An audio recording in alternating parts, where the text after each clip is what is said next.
Hey, welcome to our channel.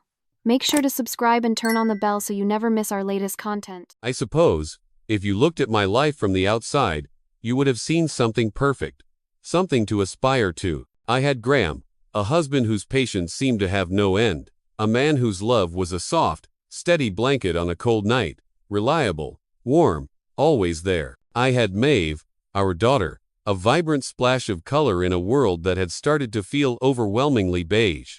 Her laughter was the only music that truly mattered in our quiet, peaceful home. The bills were always paid. The routines were a well-oiled machine. Birthdays were marked with cake and heartfelt hugs, just as they should be. It was everything anyone could ask for. But every single morning, when my eyes opened to the soft gray light filtering through the blinds, I felt it. A silent, hollow space inside my chest. An absence. It was as if a part of me was stuck on hold, listening to tinny music while waiting for my real life to begin. As if everything had been frozen in a lukewarm cycle where things worked, but nothing truly pulsed. Nothing throbbed with the messy, chaotic, beautiful energy of being alive. On the outside, I performed my role flawlessly. I smiled. I packed Maeve's lunch, making sure to cut the crusts off her sandwich. I talked to Graham about his day at the office. I attended family dinners and commented on how delicious the roast was. But inside, a relentless question echoed in the quiet chambers of my heart. Is this all there is? I missed something I couldn't name. A ghost of a feeling. I longed for a version of myself I could barely remember, a girl who felt things with an intensity that was almost painful. I missed touches that made my skin tingle, glances that spoke entire conversations without a single rehearsed word. But adult life, with its mortgage payments and parent-teacher conferences, seemed to have swallowed that version of me whole, without so much as a goodbye. Even without speaking of it to anyone, I began to search for small escapes, tiny little rebellions against the quiet predictability of it all. I cut my hair, a drastic change from my usual long layers. I rejoined a yoga studio, hoping to find some inner peace. I bought stacks of books, hoping to lose myself in someone else's story. I tried complicated new recipes, filling the kitchen with exotic smells. But nothing worked. Nothing seemed to fill what was missing. I would still wake up with that same profound sense of disconnection, and go to bed with the nagging impression that the days were slipping by too fast, leaving no mark, no memory worth holding on to, just vanishing. Then, one Tuesday, after a particularly difficult day where the silence in the house felt heavier than usual, I did something on a whim. I booked a massage at a therapeutic center a colleague had mentioned. My goal was simple. I just wanted to relax, to turn off my mind, to forget everything, if only for an hour. I had no idea that this one simple gesture was about to detonate everything I considered solid in my life. The center was quiet, filled with a scent of lavender and eucalyptus. A young man at the front desk greeted me. "You must be Ilara," he said, his voice soft. I looked up, and for a moment, the air caught in my throat. He was alive. That's the only word for it. His name was Reese. He had a sincere smile that wasn't just on his lips, but in his eyes, and his gaze was direct, the kind that pierces through your defenses without asking permission. He was younger than me, maybe by a decade. He spoke with an enthusiasm that I hadn't felt in years, and he showed a genuine interest in my words, even when I was just talking about the knots in my shoulders from sitting at a desk all day. As I lay down on the massage table, I felt a strange tension in my chest. A flutter of something that hadn't happened in a long, long time. Anticipation. Reese's touch was gentle, professional, always respecting boundaries. But there was a different energy there. A current, a vibration that was hard to explain. I tried to rationalize it, telling myself I was just being sensitive, that I was starved for any kind of human connection outside of my family bubble. It's just a massage, Ilara, get a grip. But at the end of the session, when he handed me a glass of water, his fingers brushed against mine. He held them for just a second too long. I yolked. A warmth shot up my arm, spreading through my entire body. I pulled my hand back, flustered. I left the center in a daze. On the drive home, I tried to push the feeling away, to analyze it into non-existence. It was nothing. It was a chemical reaction. It was my own loneliness projecting onto a handsome stranger. But when I got home, the scene that usually brought me comfort now felt like a punch to the gut. Graham was lying on the couch with Maeve, watching a cartoon, his arm around her as they both laughed at some silly joke, and I was flooded with guilt, not for something I had done, but for something that was about to happen inside of me. For the first time in years, I realized my heart could still react, could still desire something more than just security, and that terrified me more than anything. I tried to forget Reese. I really did. I scheduled another session at the center, but I specifically requested a female therapist. I canceled it on the day of the appointment. My hands were shaking as I dialed the number. A week later, I scheduled again. With Reese, during that second meeting, we talked more than the first time. He asked about my hobbies, what I used to love doing before life got in the way. He said I had a different kind of energy, that it was noticeable the moment I walked into a room. Then he said something that struck me to my core. "You don't seem satisfied," he commented, his voice gentle, "with the life you're leading." I hadn't told him anything. Not a single word about the emptiness, the silent ache, and yet, he saw it. He saw right through the carefully constructed facade of the happy wife and mother. He saw me. From that point on, my visits became more frequent. I started making excuses.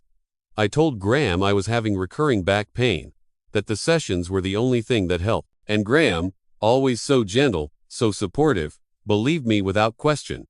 "Of course, honey," he'd say, "you need to take care of yourself." Meanwhile, inside of me, the conflict was growing into a raging storm. I knew I was crossing a dangerous line, even though nothing physical had happened yet.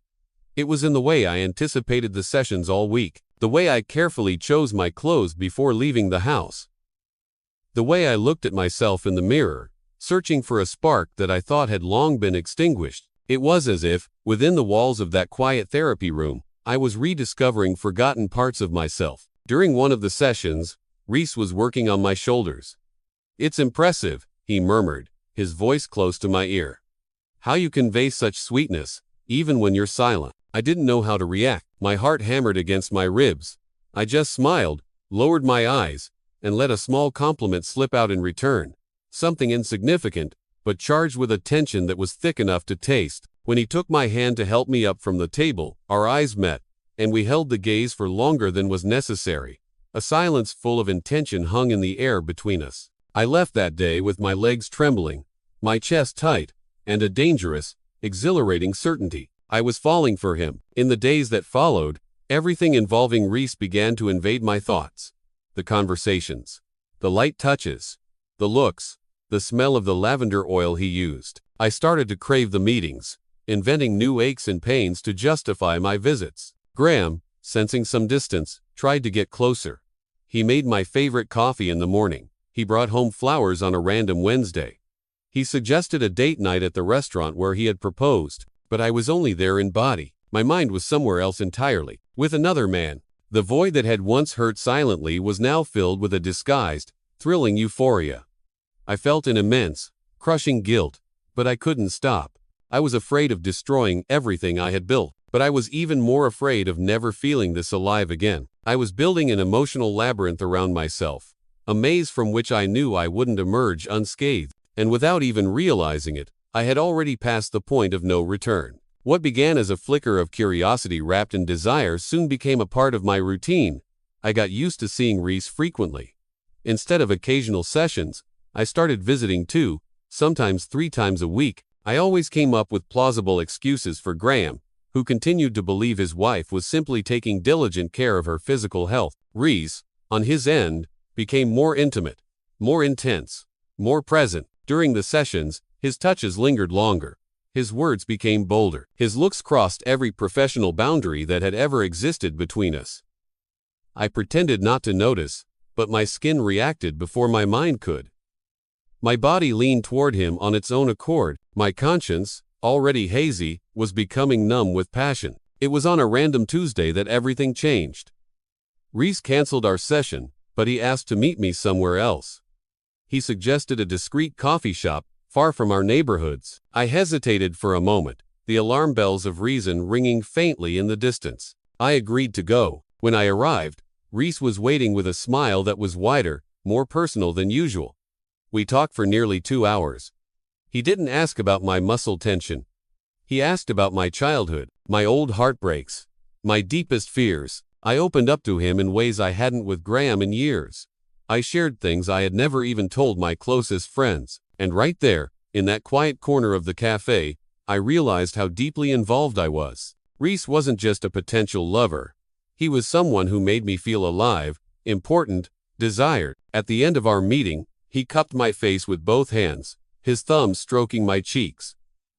"If it were up to me," he whispered, his eyes searching mine, "you would never feel invisible again." The following week, during another session, the dam finally broke. At the end of the appointment, Reese extended his hand to help me up from the table, just as he always did. But on that day, I held his hand for a second longer. Our eyes met, and without either of us saying a word, he slowly leaned in and kissed me. It was a short, intense kiss, the kind of gesture that burns your skin from the inside out. I stood still for a few seconds, surprised by my own lack of resistance. Reese pulled back slightly, a faint smile on his lips. "I don't regret that," he said softly. I didn't respond, but I didn't pull my hand away either. And that was enough for him to kiss me again, this time with more certainty, more passion. From that moment on, our meetings were no longer professional. They were clandestine.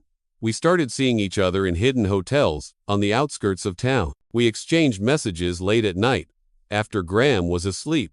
I became an expert at crafting excuses for each new absence. "I'm going for a walk. I need to clear my head. I need to run to the store quickly. I forgot something. I think I just want some time to myself tonight." Graham never questioned it. He trusted me blindly.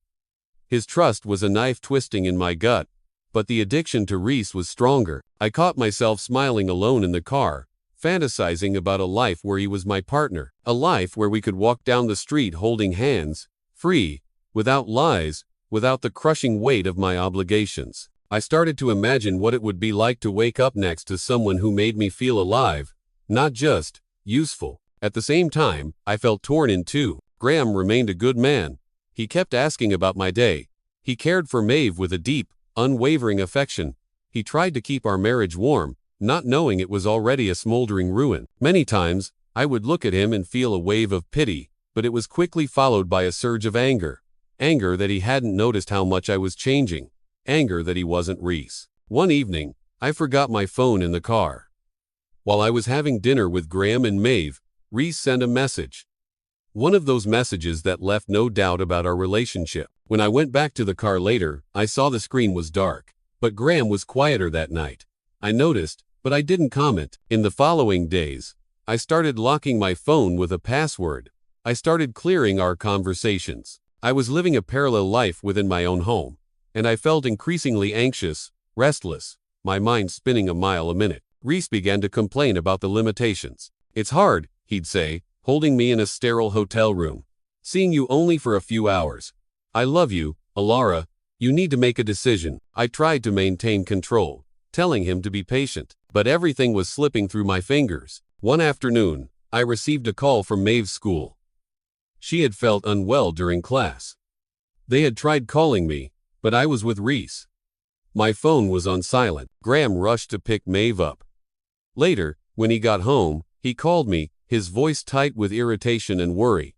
When I answered, I had to come up with another empty excuse, but my voice trembled, betraying me. "Is something wrong?" Graham asked. "No, everything's fine," I lied. When I got home, Maeve was already asleep. Graham was in the living room, staring into space. He looked at me, his eyes tired. "You're distant," he said simply. "I don't know why, but you're not the same anymore." I was left speechless. That night, I cried silently in the bathroom. I cried for Maeve. I cried for Graham.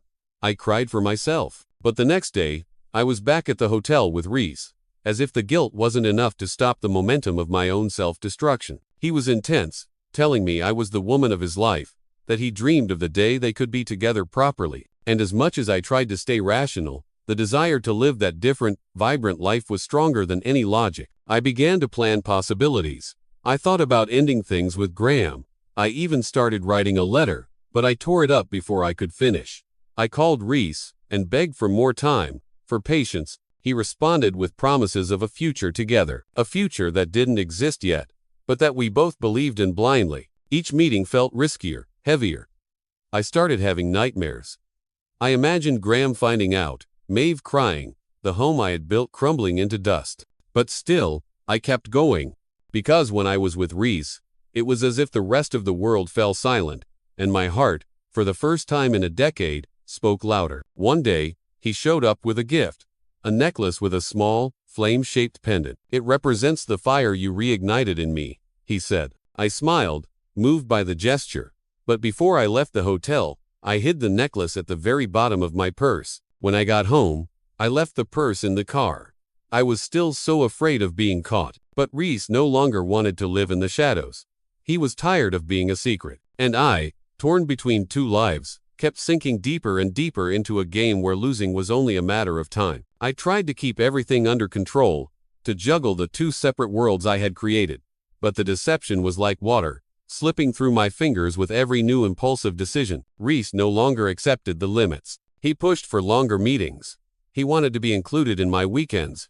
He started asking me to leave everything behind. "If you just have the courage to live what you feel, Elora," he'd say, his eyes burning with intensity, "we can start over, from scratch. Just us." Oh. I listened with a conflicted heart and a heavy head. I began to seriously question how much longer I could sustain this double life. The lies were piling up, becoming a suffocating weight, but hesitating around Reese was dangerous. He confused love with possession, passion with ownership. And in his eagerness to force an outcome, he took an action that shattered the fragile walls I still had standing. It was a Saturday. I was at home, preparing breakfast. The smell of pancakes filled the air. Graham was sitting at the kitchen table, reading something on his phone. Maeve was still asleep. It was a perfectly normal, quiet morning. The doorbell interrupted the silence. Graham went to the door, unsuspecting. On the other side was Reese. His hair was messy, and he had deep, dark circles under his eyes. His expression was a volatile mix of anxiety and conviction. He took a deep breath, and before Graham could say a word, Reese blurted out the words that would bring my world crashing down. "I need to talk to Alara. I love her, and she loves me, too." The air crackled. The world stopped, and it doesn't make sense to keep pretending anymore. Graham stood there, silent. For a few seconds, he just stared at this strange man at his front door, his mind clearly struggling to process if this was a misunderstanding, a cruel joke, or the beginning of the end. I heard Reese's voice from the kitchen. My blood ran cold. The spatula fell from my hand, clattering loudly on the tile floor. I froze. When I slowly walked to the hallway and saw the two of them there, face to face, I felt my stomach turn to ice. Graham slowly turned to me. His eyes, full of shock and a deep, wounded pain, searched my face for an explanation, but I had nothing left to hide behind. The truth had been dumped brutally on our doorstep, without context, without preparation, without giving me a chance to defend myself. Reese, oblivious to the devastation he was causing, tried to take my hand. I flinched back, confused, ashamed, completely lost. Graham looked from Reese back to me, his brow furrowed, as if he still couldn't believe this was real. His voice was heavy with disbelief when he finally spoke. "Is this some kind of joke, Alara? Because I really don't understand." Before I could respond, Reese stepped forward again, his voice firm. "It's not a joke. I love Alara, and she loves me. She doesn't have the courage to say it, but I do. We're going to be together." I was paralyzed. I tried to speak, but my throat locked up. Graham's gaze fixed on me, his eyes now brimming with a dawning, agonizing realization. "Alara, say something. What is going on?" I stammered, hesitated, bringing a hand to my face. I managed to murmur, I think it's better if we talk later, alone," and that's when he understood. He didn't need to hear anything else. The look on his face shifted from confusion to a deep, settled pain. The woman he loved was involved with another man, and that man was standing at the door of the house where his daughter slept. He took a deep breath, swallowing the bitter taste rising in his mouth. With a firm, controlled voice, he addressed Reese. "Get out of my house. Now." Reese hesitated, but I started to cry, the sound of my ragged breaths filling the tense silence. And that's when the bedroom door creaked open. Maeve appeared in the hallway, rubbing her eyes, her face etched with a child's fear. "Dad? Mom? What's going on?" Her presence was like a bucket of ice water. It seemed to disarm Reese completely. He looked at her, flustered, as if only then realizing the true magnitude of the chaos he had unleashed. He took 2 steps back and murmured, "I'm leaving. I'm sorry." He turned and walked away. I collapsed onto the couch, sobbing uncontrollably. Maeve ran to her father and hugged his legs, while Graham remained motionless, processing everything in a terrible, heavy silence. What had been destroyed there wasn't just a marriage. It was the foundation of an entire family. And in that moment, none of us knew how to ever rebuild it. As soon as Reese was gone, Graham closed the door and turned around, his face a tense mask. His gaze was fixed on a point somewhere over my head. Maeve was still clinging to him. He gently detached himself and asked her to go back to her room. Maeve, crying, hesitated, but she obeyed. Once we were alone, he stared at me, his voice a choked mixture of anger, hurt, and disbelief. What was that, Ilara? What just happened here? I remained seated, crying, unable to form a coherent sentence. He waited for an answer, but in the face of my silence, he shook his head in despair. I gave you everything, he said, his voice cracking. Everything. And you expose me like this? In our home? In front of our daughter? He didn't shout. That was the worst part. His quiet, broken voice was more cutting than any scream. He went to the closet, grabbed a suitcase, and started throwing clothes inside, his movements jerky and angry. I stood up, tried to approach him. Graham, please. He held up a hand, stopping me in my tracks. Don't.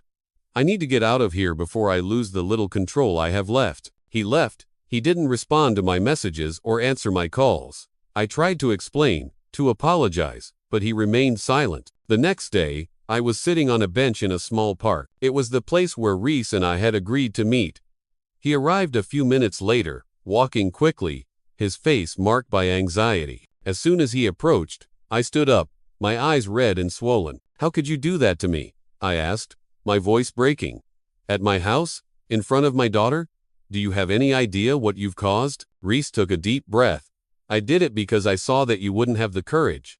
I knew you were trapped in something that was suffocating you. I was just trying to set you free. Free? I shot back, a bitter laugh escaping my lips. That wasn't freedom, Reese. That was an explosion. You barged into my life and blew it to pieces. You exposed everything in the cruelest way possible. When I saw your daughter there, I backed off. I felt bad, yes. But Ilara, if I had the chance to go back, I'd do it all over again, because now everything is clear. You don't have to hide anymore. The truth is out there, and we can finally be together without fear. I brought my hands to my face and started crying again, overwhelmed by the sheer insanity of it all. Reese approached and wrapped his arms around me. I didn't resist. I rested my head against his chest and let him hold me. As confusing as everything was, a part of me desperately wanted that embrace, that presence, that destructive idea of a fresh start. It's okay, he whispered. Now it's just us. Oh. And in that moment, between my silent tears and the warmth of his embrace, I accepted it. I let myself believe him. When Graham finally came back home a week later, it was only to pack the rest of his things. He had already made his decision. He got straight to the point. He said he had already spoken with a lawyer. The papers were being prepared. The divorce was underway. He said it all firmly, without raising his voice. Devastated, I tried to beg. I tried to say we could still fix things. But Graham didn't argue. He only made it clear that respect, once broken, was almost impossible to regain. And on that day, with Reese at the door, respect had left our home for good. As soon as we formalized the separation, the first thing we had to decide was who Maeve would live with. The girl, still hurt and confused by what she had witnessed, was direct. She wanted to live with her dad. I didn't try to convince her otherwise. I didn't ask her to reconsider. I simply respected her decision. I knew I had caused more than a marital breakup. I had shattered something inside my own daughter. When Maeve said she preferred to live with Graham, at least for now, I felt a heaviness in my chest that was hard to describe. It was the weight of knowing that, in that moment, my daughter no longer saw me as her safe haven. Even wounded. I understood. I let her go. I said goodbye with a long, tight hug, trying to convey everything that my broken words couldn't. With the house divided and sold, the silence became my constant companion. I moved into a simple apartment with few pieces of furniture and far too many memories. Reese started frequenting the new space. At first, he seemed willing to build something concrete with me. He helped me unpack boxes. He made plans for our future. He talked about trips we would take and a light, easy life, free of burden. I clung to that idea with all my might.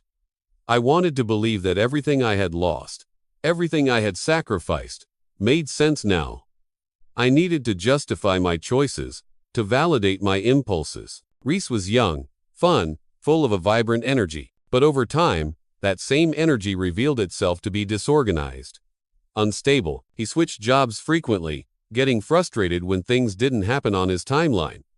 He avoided responsibilities, big and small. One morning, I woke up alone.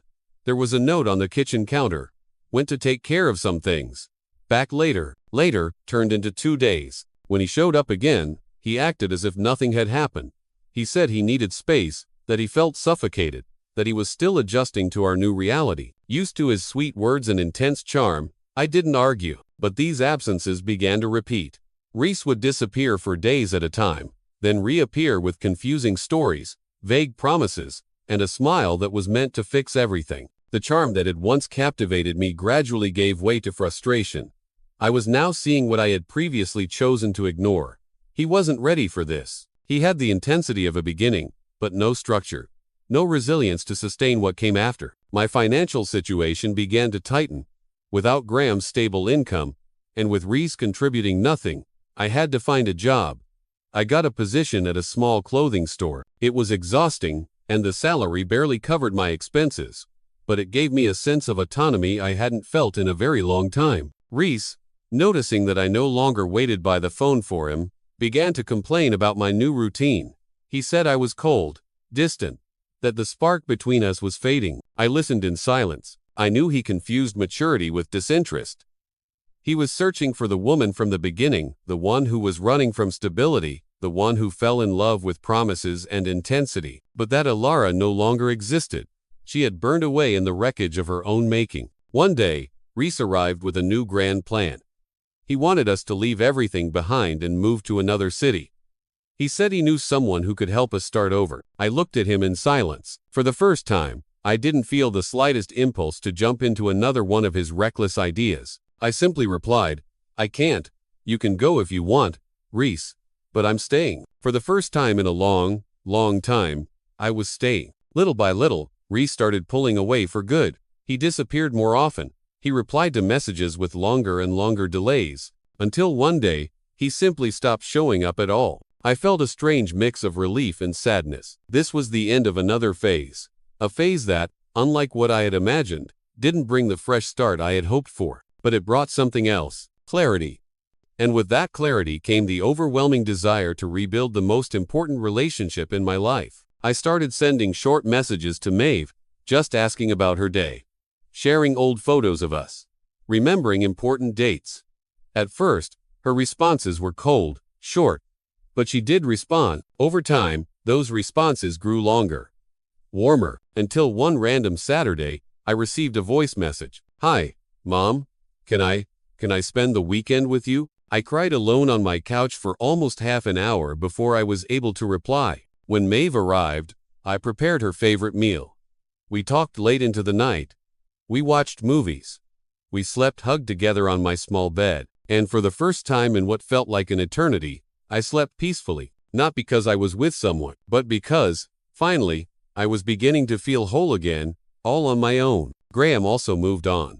He reconnected with an old friend from high school, and after some months, he began respectfully introducing his new girlfriend to Maeve. When I found out, I felt a pang in my chest, but it wasn't jealousy. It was the kind of ache that comes when you fully realize that everything has changed forever, and that everyone must now forge their own separate paths. I didn't fall in love again. At least, not the kind of love you see in movies, the intense, all-consuming, fiery kind. But I found something much rarer, balance. I started doing consulting work for small stores, using my retail experience to help others. The days passed, filled with purpose, and when I returned to my quiet apartment at night, the silence no longer felt like an absence. It felt like peace. One evening, I picked up an old photo I had stored in a box. It was of me, Graham, and a much younger Maeve on an ordinary weekend, years ago. We were all smiling. I smiled, too. Not with nostalgia, but with a strange sense of gratitude, because I finally understood that some losses aren't meant to punish us. They're meant to teach us, and that sometimes, the best way to love someone is by letting them go, so they can find their happiness, and you, in turn, can finally find your own.